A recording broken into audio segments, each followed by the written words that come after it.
Good morning students. आज हम पढ़ रहे हैं relation between angular velocity and linear velocity.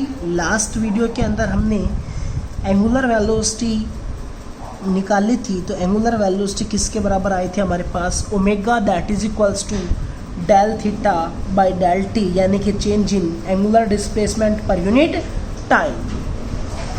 v जो हमारे पास लीनियर वेलोसिटी है, हम उसको लिख सकते हैं v that is equals to del l by del t, और del t tends to zero कर देंगे तो उसके लिए लिमिट्स हम आगे लगाएंगे।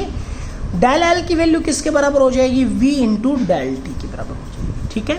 और इसी तरह जो angular velocity omega that is equals to del theta by del t को हम क्या लिख सकते हैं, del theta that is equals to omega into del t के बराबर, ठीक है। हमारे पास एक रिलेशन होता है angle that is equals to arc by radius. कोई भी एक सर्कुलर पाथ के अंदर अगर हम एंगल को रिप्रेजेंटेशन करेंगे तो एंगल को लिख सकते हैं जो उसके सामने आर्क है डिवाइडेड बाई उसकी रेडियस है। तो आर्क हमारे पास किसके बराबर है, डेल एल, जैसे कि ये कोई एक ऑब्जेक्ट है, ठीक है, और ये हो गया डेल थीटा एंगल, ये वाली आर्क हो गई डेल एल और रेडियस हो गई आर। तो हम क्या लिख सकते हैं, डेल थीटा यानी कि angle that is equals to arc del l by r, ठीक है। अब देखो डेल थीटा की जगह पर क्या पुट कर सकता हूँ, ओमेगा इंटू डेल टी, और डेल एल की जगह पर क्या पुट कर सकता हूँ, वी इंटू डेल टी, ठीक है।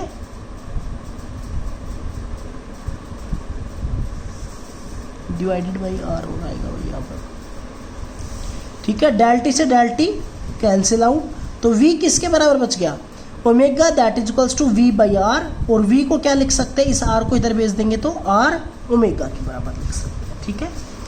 तो linear velocity is the product of angular velocity and radius of circular path. इन दोनों के बीच में रिलेशन आ गया हमारे पास ये, ठीक है। नेक्स्ट टॉपिक हमारे पास है एंगुलर एक्सेलरेशन। एंगुलर एक्सेलरेशन क्या होता है, it is the defined as the time rate of change of angular velocity, यानी कि rate of change of angular velocity with respect to time is known as angular acceleration. और इसको हम alpha से representation करते हैं, और अल्फा का सिंबल ये है हमारे पास। तो अल्फा अकॉर्डिंग टू डेफिनेशन क्या हो जाएगा, that is equals to del omega, यानी कि change in angular velocity divided by change in time.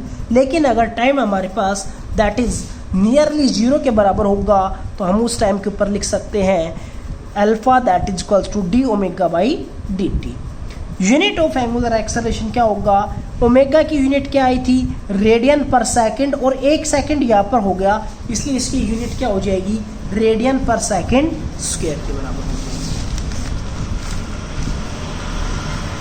Relation निकालना चाहते हैं angular acceleration and linear acceleration के बीच में, तो हमारे पास जो linear acceleration a that is equals to limit del t tends to zero d v by d t के बराबर था, del v by del t, limit हटा देंगे तो क्या हो जाएगा, a that is equals to d v by d t, यानी कि d by d t of v, first derivative of v, और v को अभी हमने लास्ट में रिलेशन निकाला, v that is equals to r omega put किया, और अगर इसका डिफ्रेंशिएशन कर देंगे तो ओमेगा r को निकाल लेते हैं बाहर, क्या बच गया, d by d t of omega, d omega by d t को हम क्या लिख सकते हैं, alpha, then linear acceleration that is equals to radius into के अंदर angular acceleration.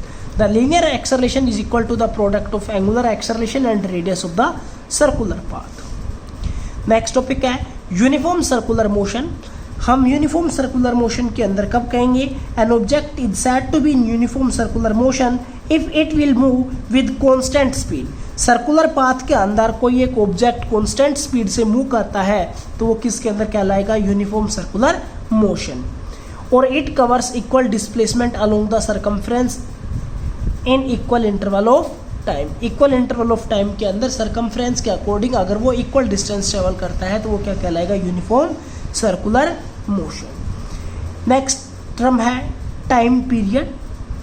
It is defined as the time taken by an object to complete one revolution along the circular path. कोई एक ऑब्जेक्ट सर्कुलर पाथ के अंदर travel करके एक revolution complete करने में जितना भी टाइम लेता है वो क्या कहलाएगा, टाइम पीरियड। और इसको हम किससे रिप्रेजेंट करेंगे, कैपिटल टी से रिप्रेजेंट करते हैं, और जब ये टाइम पीरियड की बात करें तो इसकी यूनिट क्या होती है, सेकंड होती है। नेक्स्ट टर्म हमारे पास फ्रीक्वेंसी।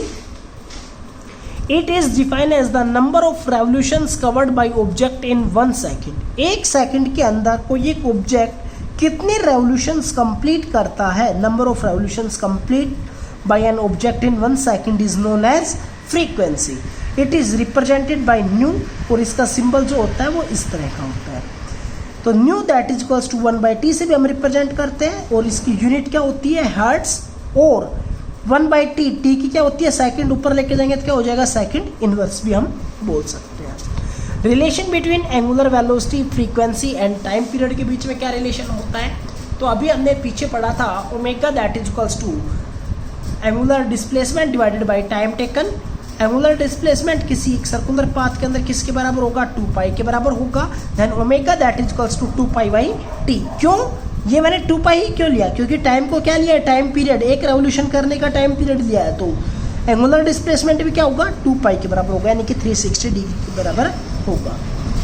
तो omega that is equals to 2π/t, और 1/t को रिप्लेस करके क्या लिख सकता हूँ, न्यू, तो omega that is equals to 2π nu के बराबर भी आप लिख सकते हैं। नेक्स्ट टर्म है centripetal acceleration. It is defined as the acceleration acting on object during its uniform circular motion. Uniform circular motion के अंदर कोई अगर एक ऑब्जेक्ट इक्वल स्पीड से मूव नहीं कर रहा है, तो उस टाइम के ऊपर जो एक्सेलरेशन होगा, यूनिफॉर्म स्पीड से मूव कर रहा है, तो उस टाइम के ऊपर जो आपके पास एक्सेलरेशन होगा वो क्या कहलाएगा, सेंट्रीपिटल एक्सेलरेशन। और वो हमेशा, जैसे कि मान लीजिए कोई एक ऑब्जेक्ट ऐसे ट्रेवल कर रहा है, तो अगर आप किसी भी पॉइंट के ऊपर निकालना चाहेंगे तो सेंट्रीपिटल एक्सेलरेशन इस डायरेक्शन के अंदर होगा। ठीक है, किससे रिप्रेजेंट करते हैं, ए के साथ बेस के अंदर सी से रिप्रेजेंट किया जाता है। ए सी को हम क्या लिख सकते हैं, that is equals to omega square by r, या फिर हम वी स्क्वायर बाई आर से भी रिप्रेजेंटेशन कर सकते हैं, क्योंकि v that is equals to r omega होता है, तो omega that is equals to v by r put कर दीजिए, तो v square by r square, एक आर से एक आर कैंसिल होकर क्या हो जाएगा, v स्क्वायर बाई आर।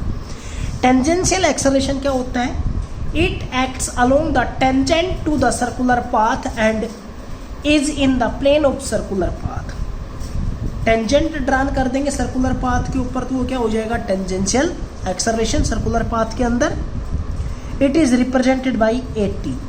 ध्यान रखना, सेंट्रीपिटल एक्सेलरेशन और टेंजेंशियल एक्सेलरेशन एक दूसरे के परपेंडिकुलर होते हैं, इसलिए हम क्या लिख सकते हैं, acceleration that is equals to acceleration due to centripetal plus acceleration due to tangential, और दोनों के बीच में परपेंडिकुलर है। देन magnitude a that is equals to under root AC का स्क्वायर प्लस में 80 का square plus 2AC 80 cos 90। cos 90 की वैल्यू 0, इसलिए पीछे वाले टर्म क्या हो जाएगा, 0, तो रिजल्टेंट क्या बच जाएगा, A that is equals to under root AC का स्क्वायर प्लस में 80 का स्क्वायर। AC की जगह पर v ओमेगा पुट कर सकते हैं, ठीक है, और 80 की जगह पर r अल्फा पुट कर सकते हैं।